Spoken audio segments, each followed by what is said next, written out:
Hello everyone, welcome you all in my YouTube channel unique aviation. आज की video में हम बात करने वाले हैं एमपी यानी मेंटेनेंस प्रैक्टिस के सब मॉड्यूल 6 के बारे में। 5 चैप्टर हमने पिछले पढ़ लिए हैं, इसमें हम 6वें चैप्टर के बारे में बात करेंगे जो कि है आपका फिट्स एंड क्लियरेंसेस। तो सबसे पहली चीज, ये दोनों वर्ड की मीनिंग हमें क्लियर होना चाहिए। 50% आपका चैप्टर ऐसे ही क्लियर हो जाएगा। देखिए, फिट का मतलब होता है बेस्ट एडजस्टमेंट। जैसे फॉर एग्जांपल आपने एक नई शर्ट खरीदी है तो आप उसको क्या कराते हैं, फिट करवाते हैं, यानी अपने हिसाब से उसे लूज या टाइट करवाते हैं, उसे बोलते हैं फिट कराना। क्लियरेंस का मतलब ये होता है कि आप किसी दो पार्ट के बीच में कितना गैप रखना चाहते हैं, यानी उसको कितना ज्यादा ढीला या टाइट कराना चाह रहे हैं, उसको बोलते हैं क्लियरेंस। ठीक है, तो ये दो मीनिंग क्लियर हो जाए तो आपको चैप्टर में काफी ज्यादा आसानी होगी। इसके आगे जैसे ही आप बढ़ेंगे आपको ये आता है कि अलग अलग वर्क के लिए, यानी हमें अगर डिफरेंट टाइप के वर्क करने हैं तो उनके लिए हमें डिफरेंट साइजेस के होल लेने पड़ेंगे। ऐसा क्यों, आप खुद सोचिए। एक रिबिट और एक बोल्ट, इन दोनों के लिए क्या होगा, हमें अलग अलग क्लियरेंस चाहिए होगी, यानी अलग अलग ढीला या टाइट हमें चाहिए होगा। इसी कारण से हम अलग अलग वर्क के लिए डिफरेंट साइज के होल्स को करते हैं, यानी ड्रिलिंग करते हैं। ठीक है, ये आपको सबसे पहले मिलेगा। फिर आपकी बात आती है क्लासेस ऑफ फिट, यानी आप उसको कितना ढीला या कितना टाइट करना चाहते हैं, ये हम 3 तरीकों से डिवाइड करते हैं। फिर से हम अपने पुराने एग्जांपल में आते हैं। आप ये बताइए, आपने नई टी शर्ट या शर्ट खरीदी है तो आप उसको क्या करेंगे, आप या तो उसको बहुत ज्यादा टाइट करवा लेंगे, या तो थोड़ा इतना कराएंगे कि एटलीस्ट थोड़ा काम चलने लायक रहे, या फिर कुछ लोग ऐसे होते हैं जो उसको बहुत ज्यादा ढीला पहनते हैं। ठीक है, तो ये 3 तरीके से आप उसको ढीला या टाइट करा सकते हैं। इसी तरीके से एविएशन में भी फिट 3 तरीके के होते हैं। पहला होता है क्लियरेंस फिट। अब क्लियरेंस फिट ऐसा फिट होता है जिसके बीच में क्लियरेंस होती है, यानी उसमें गैप होता है, उसमें स्पेस होती है। मान लीजिए आपके पास एक रिविट है या फिर वोल्ट है, आप उसको एक होल में इंसर्ट करते हैं तो आसानी से वो जा भी सकता है और आसानी से बाहर भी आ सकता है, उसमें कुछ स्पेस होगा तो उसको बोलेंगे क्लियरेंस फिट। दूसरा होता है इंटरफेरेंस फिट, यानी कि जो कुछ भी साफ्ट है, यानी आपका बोल्ट है या रिविट है, जो कुछ भी है उसका डायमीटर ज्यादा है और आपने जो होल लिया है वो बहुत ही छोटा है, तो आप उसको कितनी भी कोशिश करेंगे वो उसके अंदर जाएगा ही नहीं, यानी एक इंटरफेरेंस क्रिएट करेगा, तो उसे बोलेंगे इंटरफेरेंस फिट। तीसरे टाइप का जो फिट होता है वो ट्रांजिशन फिट होता है, यानी कि आपके होल का डायमीटर और आपने जो साफ्ट लिया, चाहे वो बोल्ट लिया हो, चाहे वो रिविट लिया हो या फिर कुछ भी लिया हो, वो और आपका जो होल है उनका डायमेंशन लगभग सेम ही है। तो क्या होगा, कभी वो चला जाएगा, कभी नहीं जाएगा, हो सकता है चला भी जाए, हो सकता है नहीं भी जाए। तो क्या होता है, वहां पर या तो इंटरफेरेंस क्रिएट होगा या फिर क्लियरेंस क्रिएट होगा। तो इन दोनों कंडीशन जहां पर क्रिएट होती है उसे बोलते हैं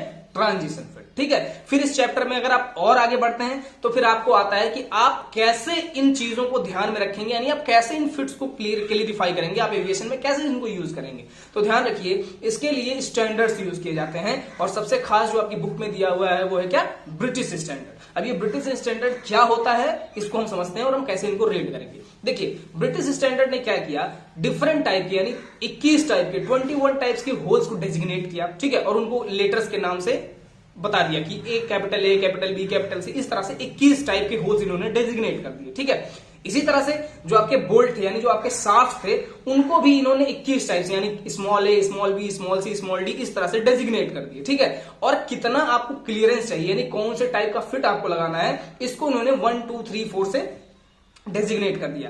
और इन्होंने एक बढ़िया सा चार्ट बना दिया जो आपके बुक में दिया हुआ है, जैसा आपको दिख रहा होगा। इस चार्ट में देख करके आप आसानी से पता लगा सकते हैं कि जो होल हमें लेना है, यानी जिस काम के लिए हम इसको यूज कर रहे हैं, उसमें कितना टॉलरेंस, कितना अलाउंस हमें देना होगा। और अगर आप इन चार्ट्स को फॉलो करते हैं तो इजिली, बहुत ही इजिली आप अपने काम को अंजाम दे सकते हैं और वो आसानी से हो भी जाएगा, यानी उसमें कभी भी कोई परेशानी नहीं आएगी अगर आप इन स्टैंडर्ड्स का यूज करते हैं। फिर अब अगर और आगे बढ़ेंगे तो यहां पर मिलेगा आपको कि डायमेंशन, अलाउंस और टॉलरेंस क्या होता है, जिसपे मैंने एक पिछली वीडियो बना दी है, बहुत अच्छी वीडियो, उसको आप देखिए, डिस्क्रिप्शन में आपको लिंक मिल जाएगा।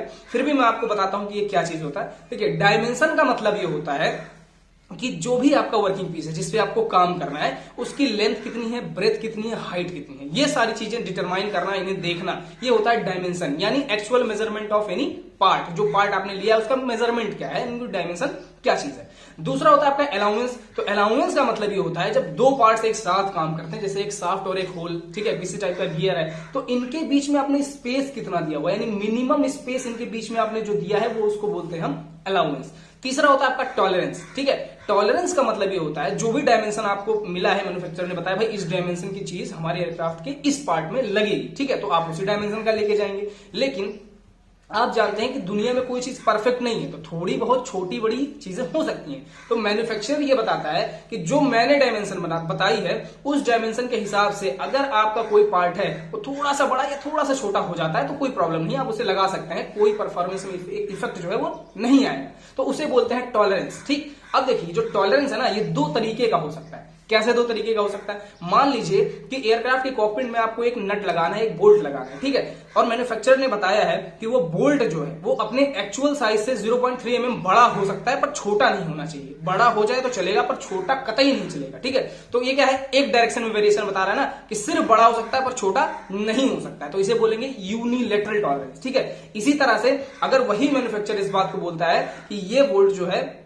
आप लगाइए 0.3 mm बड़ा भी कर दीजिए, कोई प्रॉब्लम नहीं है, 0.3 mm छोटा भी कर दीजिए तो भी कोई दिक्कत नहीं, तो इसे बोलते हैं बाइलेटरल टॉलरेंस, यानी आप बड़ा भी कर सकते हैं और छोटा भी कर सकते हैं, दोनों डायरेक्शन में वेरिएशन आ सकता है, ऐसे टॉलरेंस को बोला जाता है बाइलेटरल टॉलरेंस। फिर अपन और आगे बढ़ेंगे तो इसमें मिलेगा आपको कि चीजें क्या, जैसे मान लीजिए कि आपने एक होल बनाया या फिर आपने साफ्ट बनाया, जब उसको आपने मैन्युफैक्चर किया तो क्या होगा, होल को आप बिल्कुल गोल करेंगे, साफ्ट होगा, बिल्कुल स्ट्रेट होगा, बहुत ही अच्छा होगा। लेकिन क्या होता है, जैसे जैसे उसमें वर्किंग होती है, यानी जैसे जैसे आप उसका इस्तेमाल करते चले जाते हैं, एयरक्राफ्ट में उनका यूज होने लग जाता है, उसमें कमियां आने लगती हैं। आप ये खुद भी जानते हैं, अपनी ही बॉडी को ले लीजिए, धीरे धीरे क्या होता है, इसमें डैमेजेस आने लगते हैं, बीमारियां होने लगती हैं, आदमी बूढ़ा होने लगता है। इसी तरीके से जो होल या साफ्ट होते हैं इनमें भी कुछ इंस्पेक्शन करने होते हैं, कुछ परेशानी आ जाती है। कौन कौन सी परेशानी आएगी, आप ये बताइए। आपने एक होल नया नया बना दिया, एकदम बिल्कुल स्मूथ होल, ठीक है, अब क्या होगा, जैसे जैसे उसकी वर्किंग कंडीशन बढ़ेगी, यानी ज्यादा दिन तक वो यूज होगा, हो सकता है कि वो पूरा गोल ना रह जाए, यानी ओविलिटी की कमी आ जाए उसमें। ठीक है, तो पहला कमी क्या है, ओविलिटी, यानी कि आप उसको चेक करेंगे कि पूरी तरह से गोल है कि नहीं है, साफ्ट को भी चेक करेंगे और होल को भी चेक करेंगे। दूसरा होता है बो प्रॉब्लम। बो प्रॉब्लम क्या है, अब आप जानते हैं कि कोई भी जो साफ्ट होता है बिल्कुल स्ट्रेट होता है, ठीक है, अब कुछ दिन जब वो चलता रहता है कंटिन्यूअसली, वो ऐसे ही स्ट्रेट पड़ा हुआ है, तो ड्यू टू सम रीजंस, जैसे कि आपके हीट उसमें ट्रांसफर होती है, थर्मल एक्सपेंशन, इन सारी वजहों से क्या होता है, उसका स्ट्रेटनेस नहीं रह जाता, वो थोड़ा बहुत ही मिनिमम, लेकिन थोड़ा बहुत क्या होता है, अपने स्ट्रेटनेस से बो हो जाता है, मतलब थोड़ा तिरछा हो जाता है। ठीक है, अब ये बताइए, आपने एयरक्राफ्ट को जब डिजाइन किया तो आपने बोला था कि 60 सीधा होना चाहिए तभी फोर्स पूरी तरह से ट्रांसमिट होगा, अब वो हल्का बो हो गया है तो फोर्स जो है पूरी तरह से ट्रांसमिट नहीं होगा। ठीक है, तो उसके स्ट्रेटनेस को चेक करना बो टेस्ट करना कहते हैं। तीसरा होता है आपका ट्विस्टिंग। ट्विस्टिंग कैसे आ सकता है, ट्विस्टिंग का पहले मतलब समझिए। ट्विस्टिंग मतलब एक ऐसा फोर्स, क्रशिंग फोर्स, यानी कि जैसे आप कपड़ा निचोड़ते हैं उस फोर्स को बोलते हैं ट्विस्टिंग फोर्स। अब कोई साफ्ट है, वो कंटिन्यूअसली घूम रहा है, तो हो सकता है ना कि थर्मल एक्सपेंशन या किसी और रीजन से उसके अंदर भी ट्विस्टिंग आ जाए। ठीक है, तो अगर ऐसी ट्विस्टिंग आ जाती है तो भी हमारे फोर्स को वो पूरी तरह से ट्रांसमिट नहीं कर पाता। तो इन तीन चीजों को चेक करना बहुत ही जरूरी होता है और टाइम टू टाइम भी चेक किया भी जाता है। इतना ही है आपके इस सब मॉड्यूल 6 में, और इतना अगर आप समझते हैं, अच्छे से देखते हैं, तो इजिली आप इस मॉड्यूल को पूरी तरह से समझ सकते हैं। बहुत ही छोटा सा मॉड्यूल है और आसानी से क्लियर किया जा सकता है। तो इतना ही, अगर आपको वीडियो पसंद आया करे तो प्लीज लाइक करिए, शेयर करिए, सब्सक्राइब करिए, सब तक पहुंचाइए ताकि सभी लोग इसका बेनिफिट उठा सकें। Thank you.